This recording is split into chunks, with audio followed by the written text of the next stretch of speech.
भाऊबीज आहे. बापूंच्या बहिणीला वाटत असेल माझा भाऊ जर जिवंत असताना तर आनंदाने भाऊबीज साजरी केली असती. प्रत्येक ठिकाणी बाईला, प्रत्येक ठिकाणी स्वतःच्या मुलीला स्वतःच्या भावाची आठवण येते. पहा किती मोठं काम करू द्या, किती मोठ्या घरी स्वतःची बहीण द्या तुम्ही. सांगू तुम्हाला, सोन्याचे अलंकार 1 किलो जरी सोनं अंगावरती असेल ना तरी त्या मुलीला माहेरीची आठवण आल्याशिवाय राहत नाही. माहेरी यावंसं वाटतं. भाऊबीज आली, रक्षाबंधन आलं की बहिणीला वाटतं माझा भाऊ मला नेण्यासाठी येईल, माझा भाऊ नितांत माझ्यावरती प्रेम. सांगू तुम्हाला, आज आमच्या रमेश दादांची, सुरेश दादांची वडील निघून गेलेत. किती पैसा ओतला आणि काही केलं तर गेलेला बाप परत येणार नाही कधी. पत्नीचे गेलेले कधी पती परत येत नाहीत. आणि सांगू, गेलेला एकदा बहिणीचा भाऊ, एकदा गेलेला भाऊ कधी परत येणार नाही. दरवर्षी येत असेल, कधीतरी रुसत असेल, कधीतरी रागात बोलत असेल, पण रागात बोलण्यासाठी रुसण्यासाठी भाऊ जिवंत नाही राहिला. निस्वार्थ मनानं प्रेम करणार ना. आता सध्याच्या काळात सांगू तुम्हाला, आज बाहेरचे किती भाऊ म्हणा तुम्ही, काही करा, पण स्वतःचा सख्खा भाऊ जेवढा आपल्यावरती नितांत प्रेम करतो ना, हे नातं एवढं निखळ आणि एवढं स्वज्वळ निस्वार्थ मनाचं प्रेम आहे. सख्खा बहीण सख्या बहिणीवरती एवढं निस्वार्थ मनानं प्रेम करतात की आई केल्याच्या नंतर आई होण्याचं काम आपली बहीण आपल्यावरती करत असते. काळजी घेते, वडिलांची घेते आणि स्वतःच्या भावाची सुद्धा काळजी घेते. मी सांगू तुम्हाला, अशी घटना एक ऐकली मी. स्वतःच्या भावाचं लिव्हर खराब झालं म्हणून बहिणीनं भावाला लिव्हर सुद्धा दिलंय. सत्य घडलेली घटना आहे. का? भाऊबीजेच्या निमित्तानं साडी मागते बहीण, नाही साडी कधी दिली तरी चालेल, पण भाऊबीजेला माझा भाऊ मला घेण्यासाठी आला पाहिजे, ही मात्र तळमळ असते. पण सांगू तुम्हाला, बापू निघून गेलेत, बहिणीनं किती वाट पाहिली आयुष्यभर, पण गेलेला भाऊ कधी परत येणार नाही. पाहता, गेलेला बाप कधी परत येणार नाही. जिवंत आहे तोपर्यंतच आपण त्यांची सेवा करू शकतो, तोपर्यंतच आपलं हे नातं राहू शकतं. पण सांगते तुम्हाला मी, जीवनामध्ये आपण पाहतो निस्वार्थ मनानं प्रेम. किती मोठं संकट येऊ द्या, बहीण कितीही गरीब घरची असू द्या, पण भाऊ धीर करत असतो. ताई, काही त्रास आहे का तुला? काही कमी पडत आहे का? दरवर्षी मला सांगा 400-500 रुपयाची साडी असते, पण तेवढीच अपेक्षा त्या बहिणीला असते की माझा भाऊ आता तरी येईल, नंतर तरी येईल. पण बाकी इतरत्र भाऊ आले आणि स्वतःचा सख्खा भाऊ जर घेण्यासाठी आला नाही ना, जसा पाण्यातनं मासा वरती काढला, जसा आत्मा तडफड करतो ना, तसा त्या बाईचा, त्या बहिणीचा जीव सुद्धा तडफड करत असतो. पण योग्य वेळेत आपण सांगू, प्रत्येक सणावाराला हे ठरवून दिलेले सण आहेत, त्या सणाला आपण गेलंच पाहिजे. पा किती निस्वार्थ मनानं प्रेम करतात, किती निस्वार्थ मनानं प्रेम करतात. सांगते, सोनियाच्या ताटी उजळल्या ज्योती, ओवाळीते भाऊराया रे, वेड्या बहिणीची वेडी ही माया.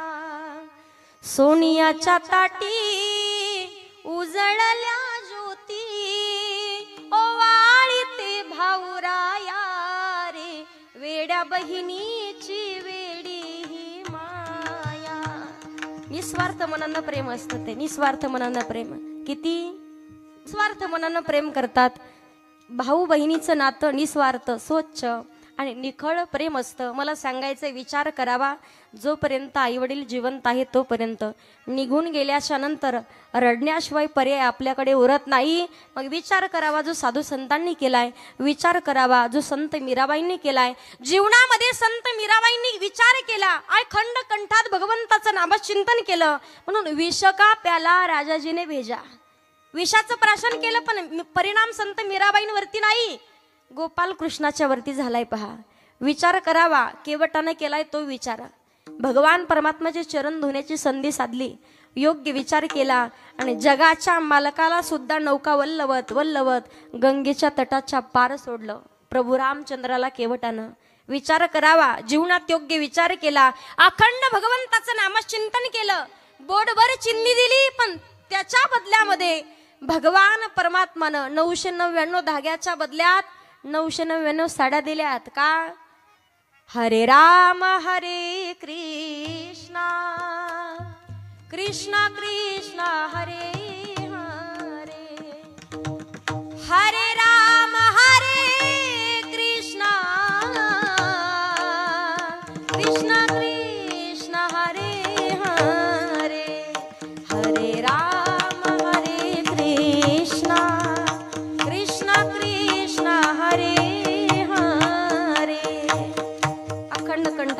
नामचिंतन आहे. सांगायचंय मला तुम्हाला एकच, जीवनात योग्य विचार करून नामचिंतन कंठाशी धरावं का. शरीराची होय माती, शरीराची होय माती, शरीराची होय माती, कोणी नयही सांगाती. कारण कोणाला कधी जावं लागेल सांगता येत नाही. जीवनात योग्य वेळेत विचार करावा का. जिंदगी एक किराए का घर है, एक न एक दिन बदलना पड़ेगा. मौत जब तुझको आवाज देगी, घर से बाहर निकलना पड़ेगा. मौत जब तुझको आवाज देगी, घर से बाहर निकलना पड़ेगा. मौत जब तुझको आवाज देगी, घर से बाहर निकलना पड़ेगा. मौत जब तुझको आवाज देगी, घर से बाहर निकलना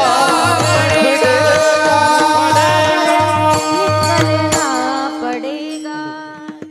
म्हणून योग्य वेळेमध्ये सावध होऊन भगवंताचं नामचिंतन तुकोबाराय म्हणतात. बाबा रे योग्य विचार करा. का विचार करा. तुकोबाराय सांगतात क्षणोक्षण हाची करावा विचार, तरावया पार भव सिंधू. का योग्य वेळेत योग्य विचार करावा. तर नाशिवंत देह जाणार सकळ, आयुष्य खातो काळ सावधान. काळ देहाला खाण्यासाठी टपलेला आहे. म्हणून योग्य वेळेत सावध होऊन विचार. बरेच जण म्हणतील ताई देह नाश पावणार आहे, देह कुचकाय, देह सडकाय, तर आम्ही एक काम करू, आम्ही चांगलं चांगलं खाऊ. काजू बदाम मनुके चांगलं चांगलं खाल्ल्यावर आपण जाणार नाही का. ठरलेल्या वेळेत जावं तर लागणारच आहे. फरक एवढाच, 4 जणांचे खांदे लावण्याच्या ऐवजी 8 जण लावावं लागतील. कारण ठरलेल्या वेळेत माणसाचं मरण अटळ आहे. कोण कधी जाईल सांगता येत नाही. सांगू, राजा परीक्षितीने स्वतःच्या जीवनात महासमुद्र महासागराच्या मध्ये काचाची इमारत तयार करून आतमध्ये जाऊन बसला. पण तरी सुद्धा तक्षक नावाचा सर्प साधू संतांच्या सोबत नेलेल्या बोरांसोबत आळीचं रूप धारण करून गेला आणि विष अंगावरती फेकलाय. मला सांगायचंय माणसाला मृत्यू हा अटळ आहे. किती तुम्ही प्रयत्न करा की माणसाचा हा मृत्यूचा काळ आपण टळून जाऊ, पण टळत नाही. ठरलेल्या वेळेत माणसाला जावं लागतं.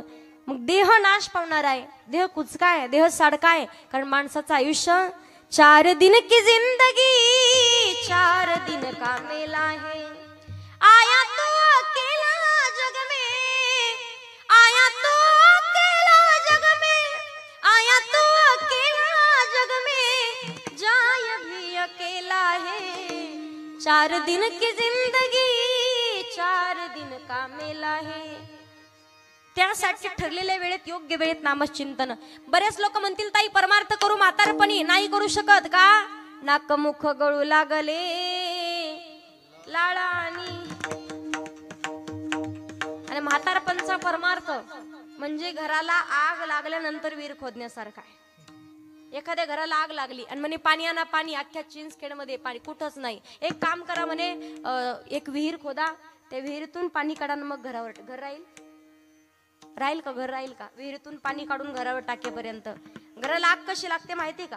कानपूर लाईन खराब होणं म्हणजे घराला आग लागणं. एखाद्या बाबाला विचारा बाबा जेवले का, म्हातारा म्हणतो झोपायचंय आता. नाकातून गंगाजळ वाहणं म्हणजे घराला आग लागणं. पायानं व्यवस्थित न चालता येणं म्हणजे घराला आग लागणं. डोळ्यानं व्यवस्थित न दिसणं म्हणजे. इथं किती जणांच्या घराला आग लागली नाही विचारणार, तशीच लागू द्या. कारण माणसाचं आयुष्य प्रत्येक 10 वर्षाला बदलतं. पहा, म्हातारपणी परमार्थच करू शकत नाही. का करू शकत नाही. प्रत्येक 10 वर्षाला आयुष्य बदलतं, पण माणसाचं आयुष्य अल्प आयुष्य मानवी देह शत गणिले ते अर्धरात्र काय. मध्ये बालत्व पीडा रोग क्षय काय भजनासे उरले ते पाहे का. योग्य वेळेत सावध होऊन नामचिंतन करावं लागेल. सांगू तुम्हाला, म्हातारपणचा परमार्थ घराला आग लागल्यानंतर विहीर खोदण्यासारखा आहे. मग इथं किती जणांच्या घराला आग लागली नाही विचारणार मी. जशी लागली तशी लागू द्या. कारण वीज जायला आता 15 मिनिटात काय वीज न होणार आहे आग तुमची. किती मोठं संकट येऊ द्या आणि किती मोठा एखाद्या मुलाकडून चूक घडू द्या, पण खंबीरपणे पाठीमागे बाप जर असेल ना, काही होऊ दे, काळजी करू नको, मी तुझ्या पाठीशी आहे, बस एवढं जरी म्हटलं तरी त्या मुलाला धीर येतो. आई वडील एकदा बाप निघून गेला, एकदा स्वतःची आई निघून गेली ना, जगातला आपल्याला कोणी विचारत नाही. फक्त रक्ताचे नाते. कारण नाते हे दोऱ्यासारखे असतात. जपले तर टिकतात आणि ताणले तर तुटत असतात. सांगू तुम्हाला, जपले तर नाते टिकतात. दोरा पहा तुम्ही, दोरा जर जास्त जोडला तर तुटतो. तुटलेला दोरा जोडता येतो का? येतो का जोडता? बोला ना. येतो ना जोडता? जोडता येतो, पण मध्ये गाठ पडते. एकदा का नाते तुटले, किती जोडण्याचा प्रयत्न करा, पण वेळोवेळेला गाठी उद्भवल्याशिवाय राहत नाहीत. नातं जोपर्यंत आई वडील जिवंत आहेत तोपर्यंत. सांगू, आज बापूंच्या जीवनामधून आपल्यातून बापू निघून गेलेत. साधू संतांची सेवा केली, भगवंताचं नामचिंतन केलंय, पण सांगू तुम्हाला, बापू आपल्यातून निघून गेलेत, पण उद्या